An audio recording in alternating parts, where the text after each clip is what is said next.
Senhoras e senhores, sejam muito bem-vindos a mais um vídeo do Ibagenscast. E hoje a gente tem uma entrevista super especial. Quem fala aqui é o Manu. De antemão, vou pedir para vocês, caso não tenham as legendas, eu acredito que não vão estar disponíveis, porque eu espero que se torne uma constante aqui nesse canal esse tipo de entrevista. Então, se a gente fizer várias entrevistas com vários artistas internacionais semana a semana, não vou conseguir legendar uma entrevista por semana. Então, peço que vocês ativem as legendas do YouTube. Hoje a gente tem uma entrevista muito especial com uma banda de power metal norte-americana. Antes de introduzir os nossos convidados, eu peço para que você se inscreva no canal, ative as notificações, deixe o like, nos siga nas redes sociais. Quem quiser e puder, contribua com o nosso trampo via Pix. Os nossos convidados são o guitarrista e a vocalista de uma banda de power metal norte-americana que já tem uns 15 anos de estrada, 5 álbuns de estúdio lançados. Eu estou falando da banda Seven Kingdoms. Eu estou falando da vocalista Sabrina, Valentine, e do guitarrista Camden, Cruz. How are you doing, guys? It's really nice to have you guys here. Yes, hello, thank you. Thank you very much. Okay, so I want to start this interview asking Camden, Cruz. Seven Kingdoms appeared in 2007, right? And already has 5 studio albums released. But not all the Brazilian heavy metal fans know the band. So how would you describe the band's music to the heavy metal fan who doesn't know Seven Kingdoms? How did the band started? Where are you guys from? And how is the music of the band? Well, we're from Florida, so we have been offering our native United States a little bit of power metal from all over the world, but here, basically. So I'd say we sound like, we have the building blocks of a Blind Guardian and a Stradivarius mix, but we offer 15 years into our career, we offer our flair of that. We've built our sound on top of essentially those kind of fundamental power metal things.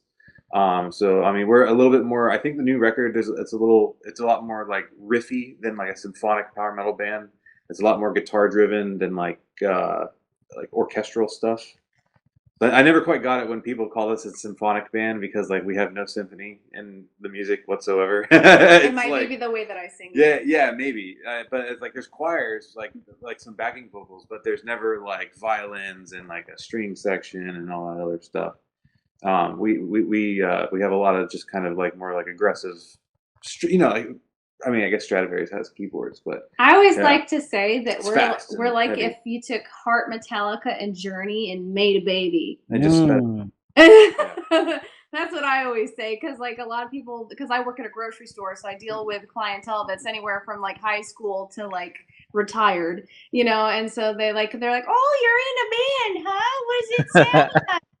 So I always have to tell them. And then of course when you say, most of the kids only know Metallica because of Stranger Things now, which is hysterical, but a lot of people are like, who's Heart? I'm just like, Amy Lee. Yeah, there's just like a fast evanescence. Yeah. Like, everybody just don't know really anything, you know what I mean? Right, really nice. Next question is for you both.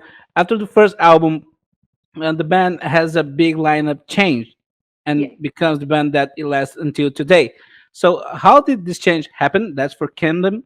And for Sabrina, how did you meet the band and how did you join the band? Okay. Well, so when we did the first record, it was more like kind of like a fun project, and then I and then Keith and Kevin had a little more of the itch to like tour and like be a real band, like make it a thing, an actual band, you know what I mean? Instead of just like, cause we put the record out, we hadn't even played a show, kind of thing, and over time, Brian didn't want to do and commit as much time as it took to do what we do. So then Sabrina was there. Well, we were go ahead. So Camden came into this place that I worked at called Tom's Pizza. I was a cashier, and he was coming in to hang up the poster for Seven Kingdoms. Mm-hmm. So, and I grew up singing bluegrass country, gospel, sang in church, went to karaoke bars and stuff like that. The traditional, like, like where you randomly will start out singing. And I didn't even know metal existed at this point. And so he came to hang up a poster for their first show, and I was like, well, if you ever need, like, you know, anyone to sing or whatever, you know. And that's when, you know, MySpace was a thing. So he was friends with one of my friends on MySpace. So then I was just kind of like, wow, you can be friends with them, but not with me?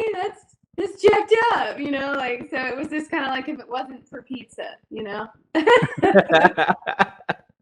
Gonna have your pizza and a singer. Nice. Yes. And changing a male vocal by a female vocalist was well accepted by the band's fans back at the time. I mean, I think it was like, Well, we had like at that time we did have elitists you that were had- like, no. Yeah, I mean, we had like a dozen elitists when we first started. You know what I mean? It's just like your First album your only. your first fans that hear it. You know, they feel like they're on the ground level, which they are. And then they're drastically upset when the fundamental sound changes or whatever. But Joe Foster has been a fan since the but very there's, you know, beginning but version, most- and he's like, I love it. Most of the fans were like, oh, like when you hear the second record, you're like, okay, like, you know what I mean? It's just like, I get it. And then we just kind of built from there, essentially. Nice. So what are your guys' biggest influence on guitar and on singing? I'll let you do guitar first. All right. I like, I mean, I used to be more into the like, how crazy and technical can you get? But I'm as I get older, right? Everything starts slowing down and not really, but no, I mean, it's just, there's so many, especially today, there's so many crazy guitar players, right? That like, I would have to stop doing literally everything I do on a daily basis just to even catch up to be the shredder. You know what I mean? So I don't focus necessarily on like playing a million notes a second. It's more of like the song. I really like building the song. So like I listen more nowadays to songs rather than just like the guitar player. You know what I mean? A lot of songs are written by guitar players. So like I typically kind of just listen to songs now versus like kind of through that guitar player thing, because that's damaging in the long run for songwriting. Not about the solo only. Yeah, exactly. So, but you know, like with as far as like my favorite guitar players, though, like I really like Michael Romeo. Yeah, he's always been just ridiculous. I mean, Paul Gilbert. You know, just really, just like, I mean, there's a million other people. I mean, Henrik from Evergrey, he's really like old school and just has a really good feel. All these guitar players that have like feel rather than they're like just the shreddiest people, good vibrato, you know what I mean? People that can make a guitar sing versus just dump truck of notes on you. You know what I mean? Dump truck of notes. Yeah, I love it. I love Paul Gilbert. Yeah, Paul Gilbert was really cool. We almost got to see him at NAMM. We waited in line, and then like we were 15 and he got up and left, and we're like, no. Oh man, disappointing. Yeah. For me, honestly, there's so many singers throughout like different chapters of my life. Like Enya and Alison Krauss and Sarah McLachlan were three major singers when I was growing up. And then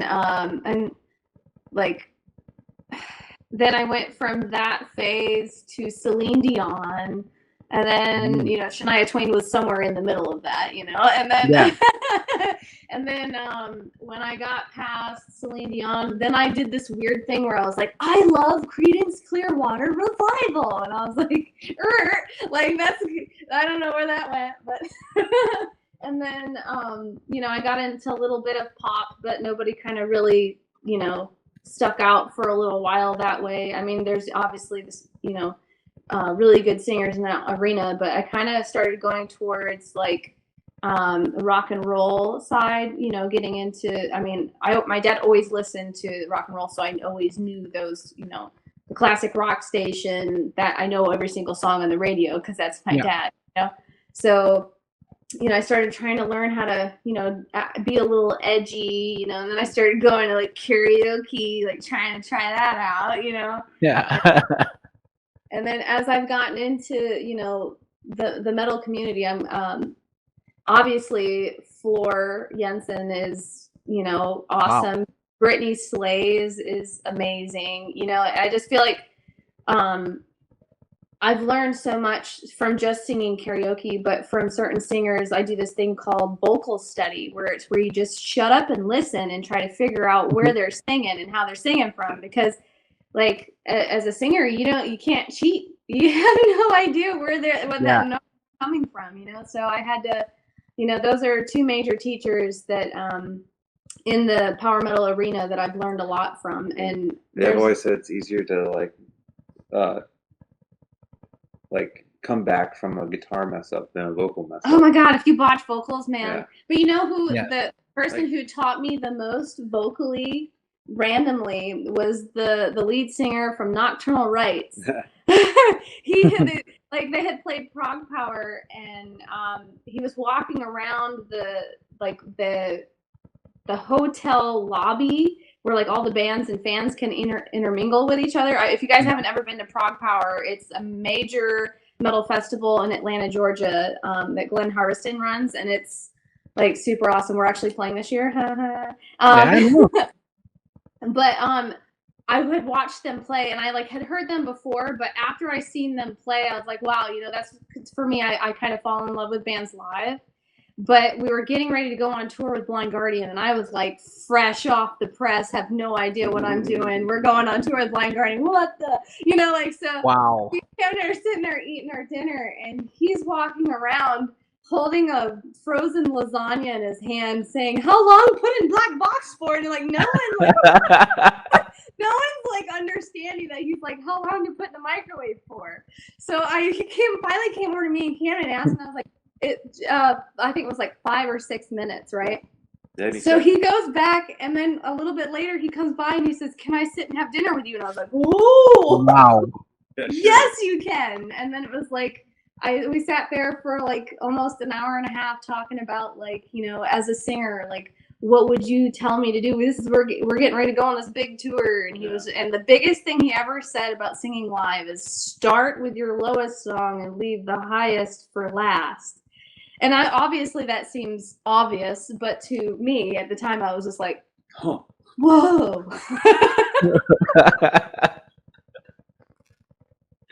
My opening. Yeah. Yeah, don't, you know, balls to the walls right out the door. Save something. Yeah, exactly. So you guys are just released the Zenith album in June this year. It's your 5th studio album, and it's your first full length since 2017's Decennium. How much did the pandemic influence this delay for a new record, and how was the writing and recording process for it? Everything that we did, even to this immediate moment, is 18 months behind. I knew that tour was going to happen with Unleash the Archers like a month before the pandemic hit. And then I tour managed, so I was actually supposed to go on tour at Flesh God, the Flesh God Agonist tour in the U.S. that February, and like I was literally about to swipe for the back line, and they're like, "No." Yeah. So it's just like I got smacked. I mean, personally, I got smacked pretty hard, and then everybody got smacked shortly thereafter. And like I said, we had. I mean, I guess it wasn't written, it wasn't ready, but we had the plan. You know what I mean, ready to go. I mean, but we had stuff in the song bank. Yeah. So I mean, but basically, like you know, the 12 or so months it took. Not necessarily. When did the pandemic happen? Like March. 17. By Thanksgiving or Christmas that year of 2020, we had gotten the like, we're gonna try to announce the tour in the spring, which they did. We did it, and everything was fine. But we, you know, there was a whole like, I call it 18 months. It probably wasn't really. It was probably 9 to 12 months of just like kind of stagnant like stuff. Like that's we did we did that little single, the Goat Rodeo, and then the single for Boys of Summer. That was like we weren't planning that. That was just to like we don't know what's going on with the world, so we're gonna put something out that's fun. You know what I mean? Like I don't know if you've seen it, but we have a 7-inch 45 vinyl. So it's just like it was solely to like do something like that. You know what I mean? And it's got a goat on Yeah, it. there's a goat on the cover. And how was the process of writing the songs on Zenith album? I mean, like I said, it was we had we make for years really. Like even we're about to start actually the riff bank for the next record. We like, for years, like 2, 3, 4 years, we work on off and on whenever we have some time or sit down and feel inspired. We'll make a half a song or a quarter of a song or a riff, and then we'll kind of keep them in our little bag. And then later on, if it's not immediately finished, you know, think of it like a Chipotle buffet. You know what I mean? It's like we got plenty of beans, we got plenty of rice, we need meat, you know what I mean? So like we pull this up and make a bunch of like burritos and bowls and tacos and stuff like this.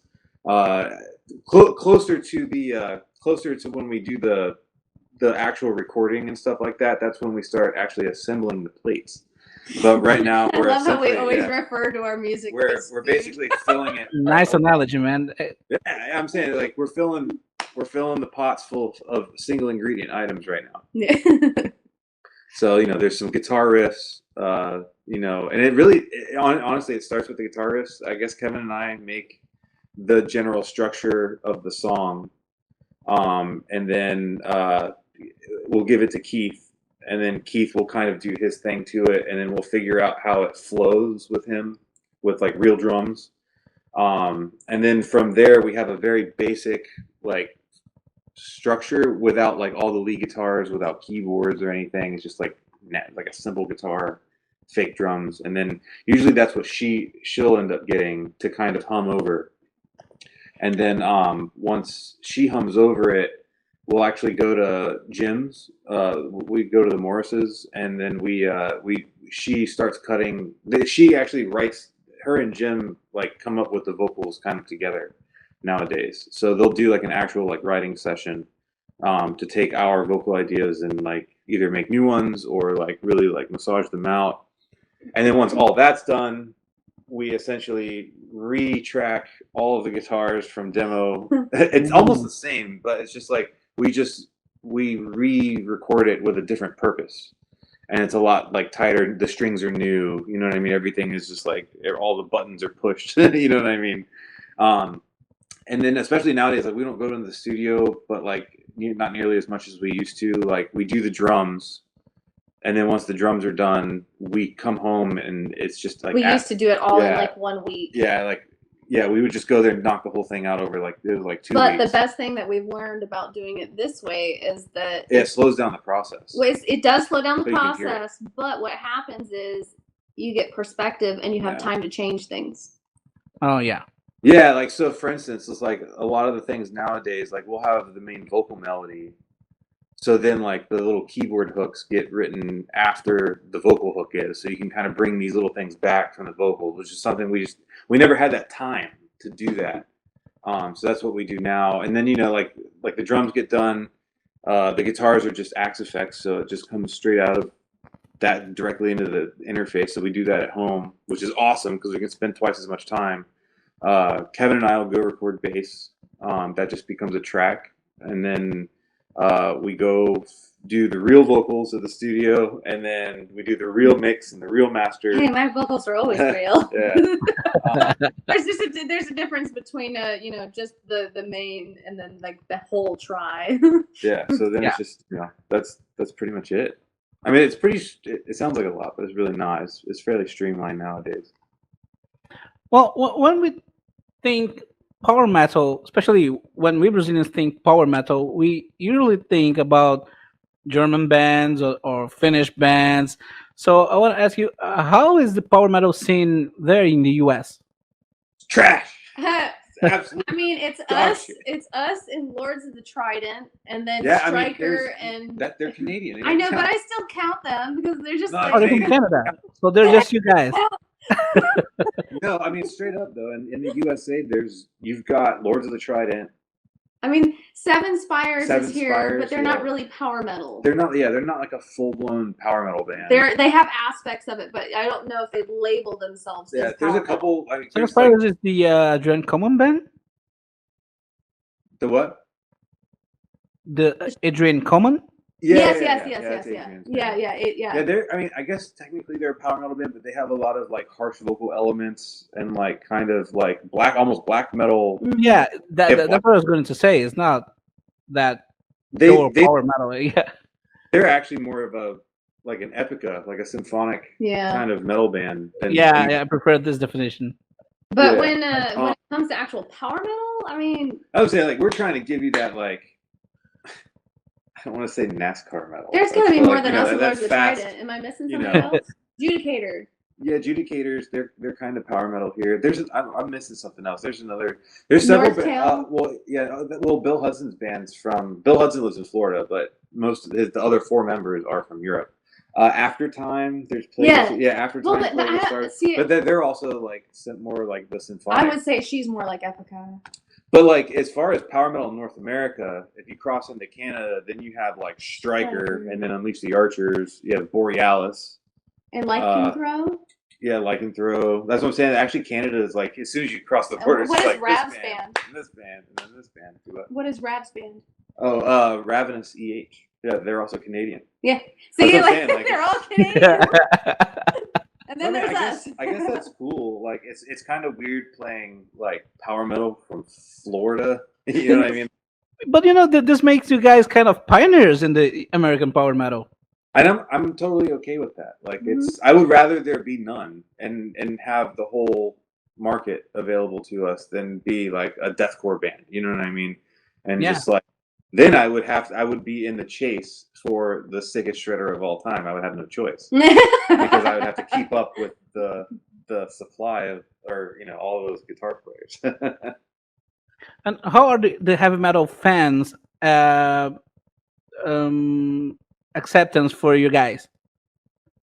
I think I mean, according to Kickstarter, people like it. Yeah. One thing I've noticed is a lot of people, even if they might not connect with the band. A lot of people connect with the band as soon as they listen to it. I think it's the live experience. The people that haven't immediately clicked with it, just listening to it or seeing a music video, they've seen us live. And then that really changes the whole thing. So like for whatever, I've never been able to see my own band live because like I have no idea what it looks or sounds like. But the more we've played together, and especially recently, like we've done a lot of work to our live show and what we're able to put out into the PA essentially. And it's been very turning for people. Like people like come up and just, oh my god! Like literally, like those. They're really good. And then like people come like, I don't know who you are. You're better than hell. You're from, but y'all are better than hell or something. You know what I mean?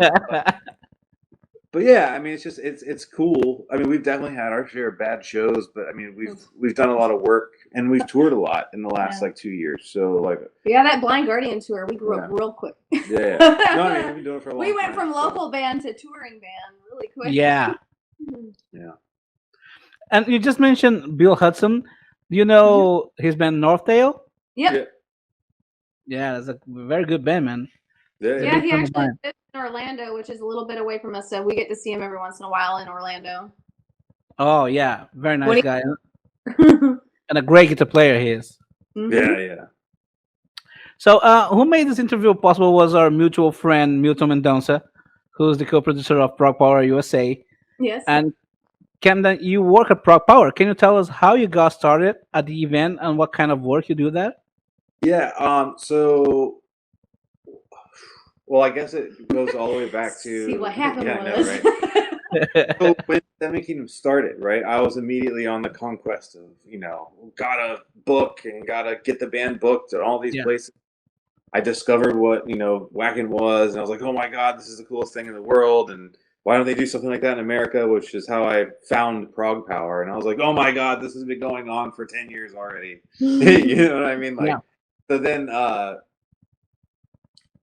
we just took notice of Prog Power. Like, and I'm no different than every other band that's emailed them once a month for the first year of the band's existence.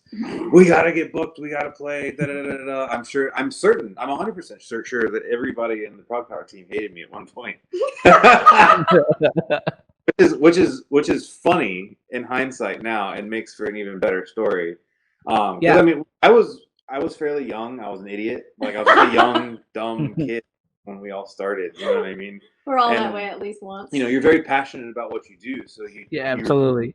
You push it. You know what I mean? And I don't take no for an answer very easily. You know what I mean? So it's just like, why? And I get frustrated with no reason after why. So, it gets frustrating for a long time. But anyways, I kept the pressure on. Still have the pressure on, baby, and it worked. No, legitimately, we wanted to go because the lineups were sick and we wanted to go see it. We wanted to be part of the crew. Before we even went to Prog Power, we signed our first management thing with Instrumental, which I think they exist still. I think Lars runs it, but they were deeply involved with Prog Power at that time, so we kind of had a little a little bit, just knew who we were, like, at least when we got there, just because we were with one of the companies that is involved. So we did that kind of thing for a couple of years where we were just like fans, and we met a lot of people in the scene. They knew who we were. It was a really good promotional thing for us over the years. Like, we did when you walk into Prog Power, like, they give you like a little bag with all of the the program and stuff like that in it. So like, we sponsored the bags and put our logo on the bags and stuff. Yeah. You know what I mean? Like, we premiered our music videos and stuff like that. So actually, before I'm trying to think of when I started working. I think it was in 2014. I got asked to be a guitar tech and become part of the crew. And I was just like, oh shit, you know what I mean? Like, okay. Like, and I was like, I didn't tell anybody. I was like, I have no idea what the hell I'm supposed to do as a guitar tech. I could barely tune my own guitar. You know what I mean? I don't know nothing about intonation. I can change some strings, but that's it.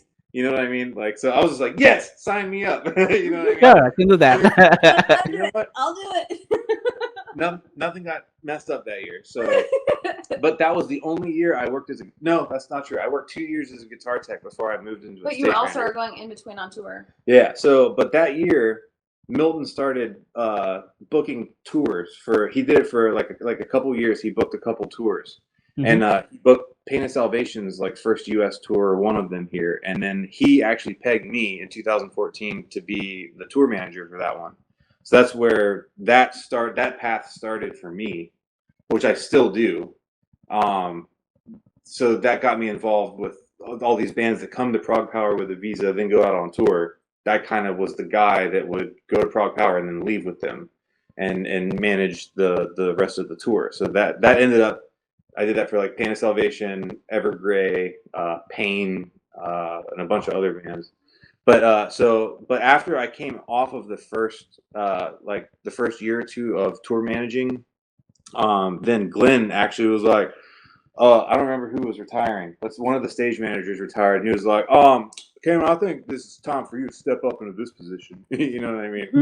And then so I just became kind of the guy I became what they call I'm the assistant stage manager, because Wayne, who's been the stage manager for all of the Prog Powers for the most part, is still the senior guy.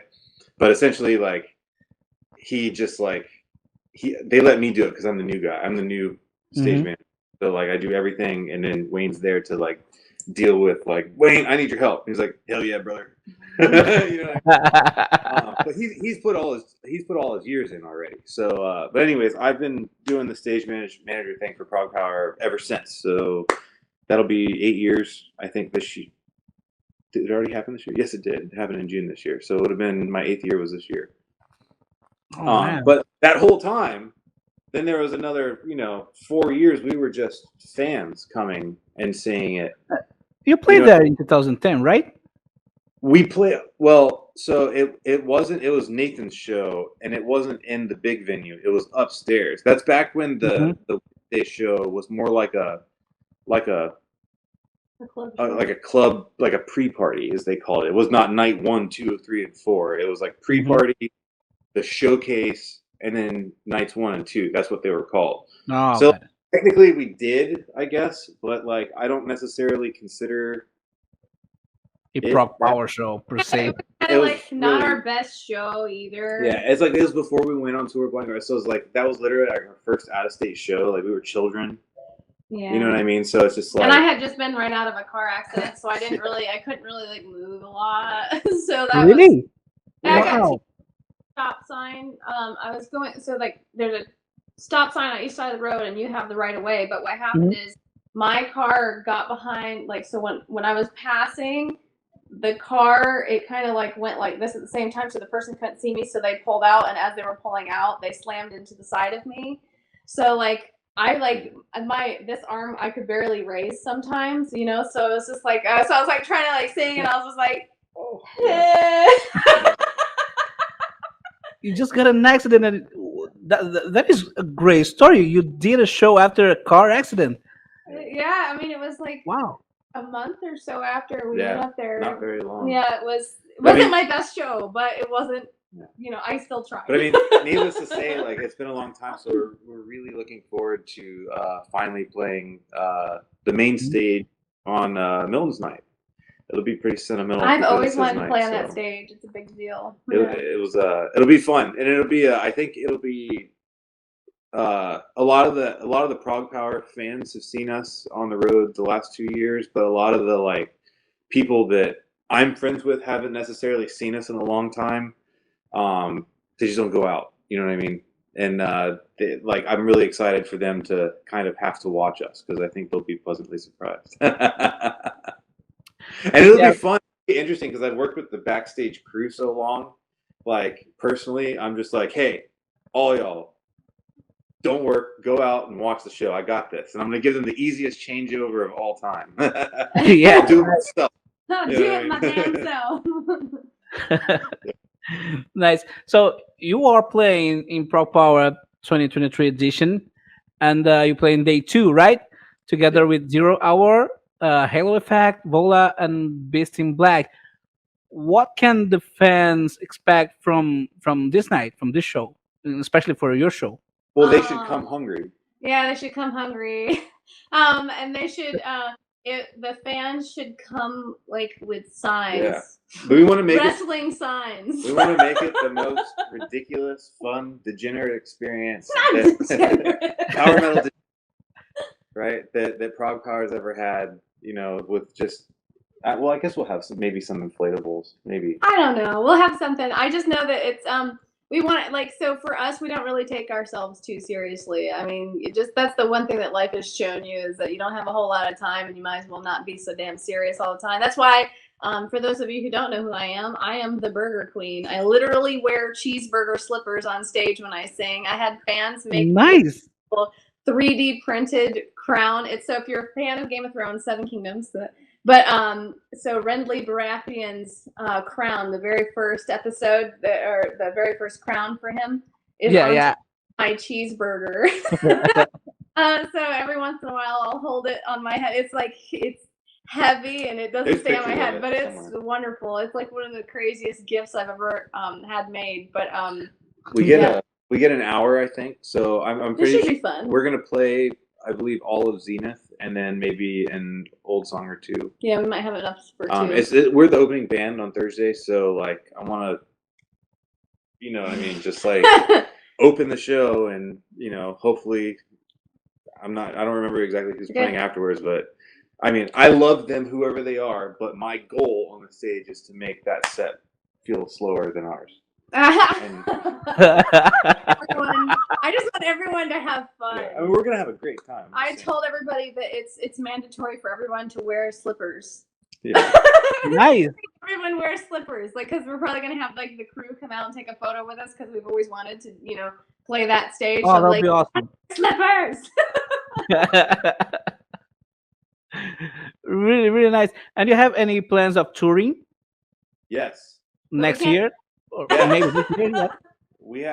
We have several things on the books for next year, but I Oh, can't say tell us. I can't say anything about We any can of talk them. about the two that are booked. The two that I can talk about right now are we're playing Prog Power in September, obviously, and then in August, shortly beforehand, 3 weeks before Atlanta, and a convenient routing this way, we were playing Mad with Power. Wow. In Madison, Wisconsin. So actually, Unleash the Archers is headlining that day. So we'll be doing the Mad with Power to Atlanta festival kind of thing. So we're gonna hopefully connect those dates. But we're working on something in the spring beforehand that I cannot necessarily reveal yet. But something's happening. Hey, that's what I'm saying. We're just like it's we're in that frustrating moment of like confirming tours where it's just like all the work is done. It's just like you're waiting on like It's not a reality till you can talk about a it. manager to No, No, just it's okay. say go. Just a question that I had. You play in a Prog Power, and you are going also to work on all of those shows that comes later, or is your day off? No, they're not gonna let me take the day off at all. No, Damn, actually, Milton. I'm gonna get there at like 8 o'clock in the morning to take care of Beast in Black as the stage manager the day we play, and I'm gonna see Milton, and he's gonna be like, "Cannon, how are you this morning? You feel good? Now listen, you've got to work until an hour before you play. Damn. Then until you get off the stage, you are free. And then as soon as you get off the stage, you have to go get the next band ready." Go back to work.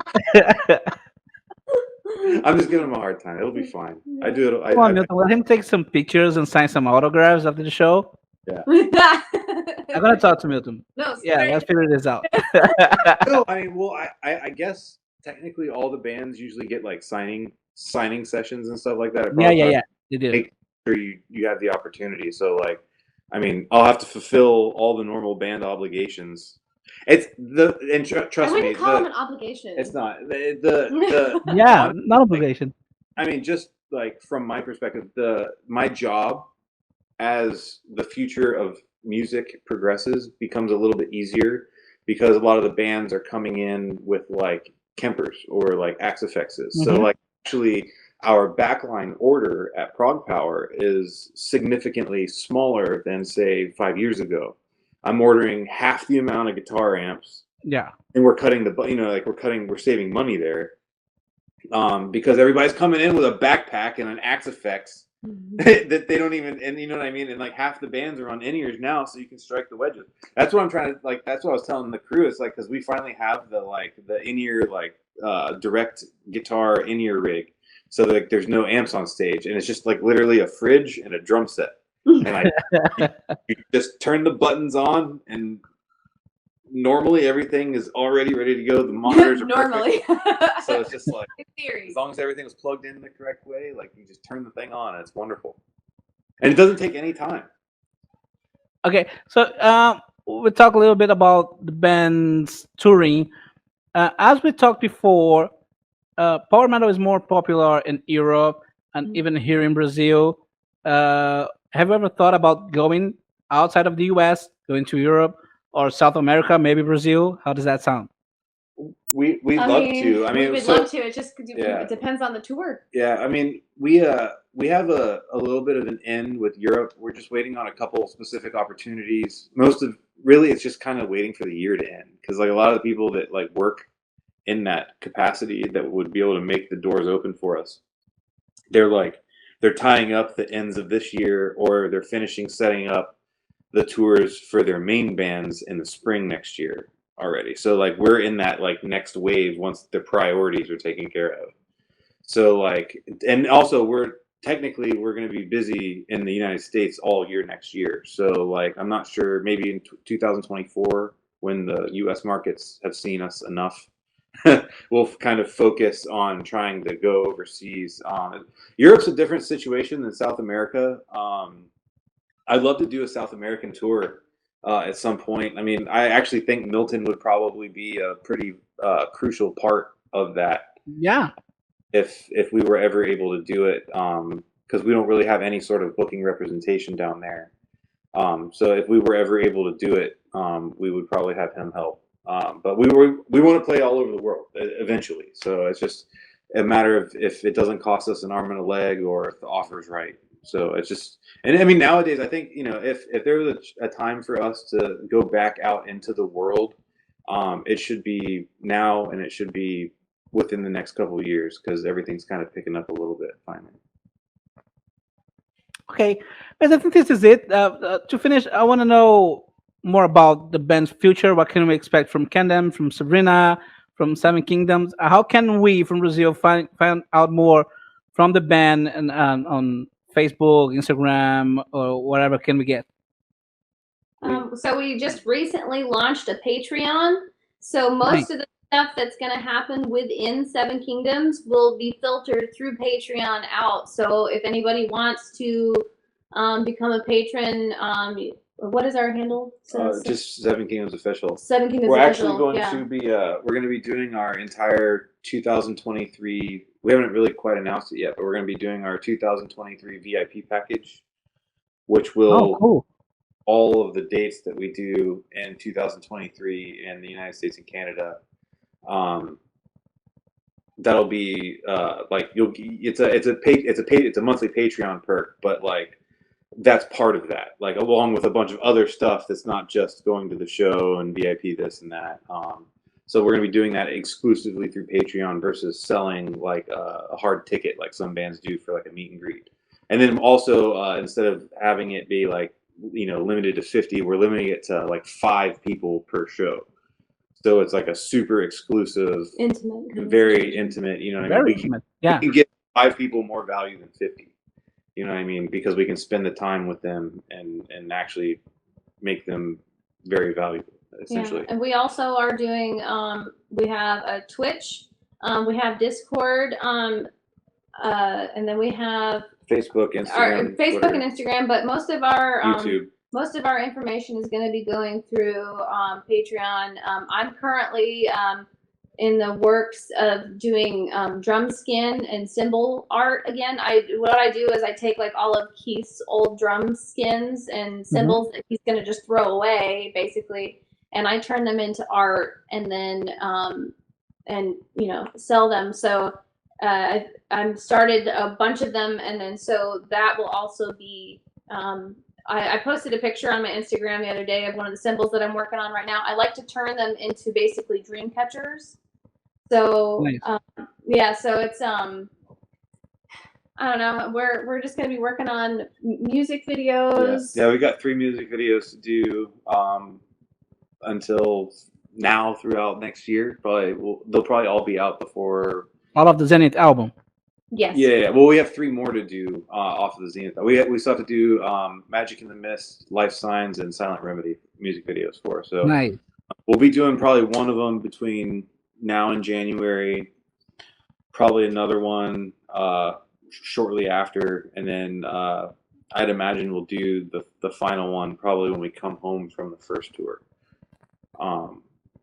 And then that's it. That's what I'm saying. Next year will get busy, and like we're just I'm personally just like dying because like once I have dates, like I can do so much with it. You know what I mean? So it's just like, and that's the thing is I have the dates. I have literally everything I need except the giant go button. The green button by someone that's not me or even the booking agent. But if you want to hang out with us, we do go live on Twitch. Yeah, we're big on definitely like we're I leaning sing, into Twitch he plays guitar, Keith and Kevin. Oh, nice. Yeah, we do. We're gonna do a live concert. We're definitely on Twitch at least once or twice a week, sometimes more. So sometimes if you just want to subscribe to the Twitch. You guys on Twitch is just Seven Kingdoms Official. Yeah. Okay. Yeah, it's just Seven Kingdoms Official. And then like I said, we're working on our Patreon, before the end of the year, we're going to do a Patreon private concert. So it's just going to be like a live stream. Really cool. Patreon exclusive only. You can join for $1, and that's the perk for $1, as you get that show. And that'll introduce everybody to the Patreon and stuff. But we're going to try to do that before the end of the year. So that's one of the few things that we're doing. We're getting Keith and Kevin's area set up with like the really fast internet, so we can stream down there. And then once we get that done, they're gonna kind of start jumping on the channel more, because we'll have the full streaming setup at both houses essentially. Yeah. Okay, guys. So I think this is it. I really appreciate. Thank you for your time. So time is yours to say whatever you want to say to our Brazilian audience and leave the message you want to leave. Well, I want to say thank you guys so much for checking us out. If you haven't yet, we are a very unique band. We have a unique sound, and we don't take ourselves too seriously, and we like to have a lot of fun. So I think you'll enjoy the music, and if you fast, fun, heavy, fun, heavy, power. And then if you find yourself in Discord or on Twitch, you'll see all the shenanigans. We basically have, meme central. We like to have fun, and we feel like our fans are family. So so come be a part of the family. Yeah, thank you very much. We hope to come play South America at some point. That'd be wonderful. So bug your promoters. Yeah. Man. Yeah. If I can go to the US to watch a Rock Power and see you guys play there, I hope to see you guys here in Brazil someday. Oh, we would love to. Awesome. Yeah. Okay, so I'm gonna finish in Portuguese, okay? Só espero que vocês tenham curtido. Essa foi a nossa entrevista com Camden, Cruz e a Sabrina Valentine, do Seven Kingdoms, uma banda de power metal norte-americana. Se vocês curtiram, não deixem de ir atrás do conteúdo deles nas redes sociais, no YouTube, tem vários clipes. E espero que vocês tenham curtido. Deixem um like, se inscrevam no canal, ativem as notificações. Se quiserem, puderem contribuir com o nosso grupo via Pix. E aguardem os nossos próximos vídeos, beleza? Até a próxima e falou! See you guys!